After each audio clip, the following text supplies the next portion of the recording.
Yusek, good afternoon po. Yusek, some lawmakers have expressed disappointment after the president did not mention in his SONA anything about online gambling. How does the palace view this po? And also, kumusta po, Yusek, yung ginagawang evaluation ng Pangulo? Are we expecting a policy change on online gambling? As of now, maganda po kasi huwag tayo masyadong magpadalos-dalos.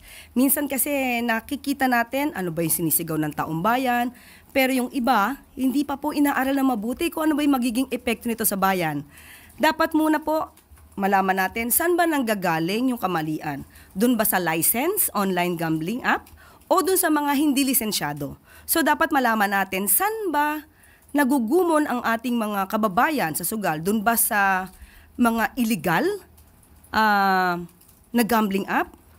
Example na lamang po natin. Recently, alam natin na ang isabong wala na. Ang isabong noon nakakapagbigay ng revenue, ng tulong sa pamahalaan. Nung tinanggal po yan, definitely wala na. Pero bakit may isabong? So sino nakikinabang sa illegal na sabong ngayon? Bakit isa pang mambabatas ang nakitaan natin na siyang nagpatunay na mayroon pang isabong? So dapat ito aralin mabuti. Ano ba ang dapat gawin? Dahil kapag ka nga tinanggal natin talaga, agad-agad ang online gambling at maapektuhan naman yung ibang mga lisensyado, makakaapekto ba ito sa tulong sa bayan, sa tulong sa mga estudyante, sa tulong sa mga Pilipino?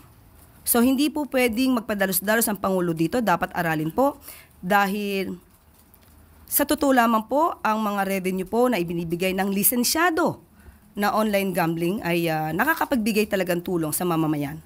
So dapat pong aralin at hindi po dapat na ura-urada at mag-uutos agad na tanggalin agad yan. Dapat inaaral po yan. Yan ganyan po kasi ang gusto ng Pangulo. Inaaral bago magpadalos-dalos sa aksyon.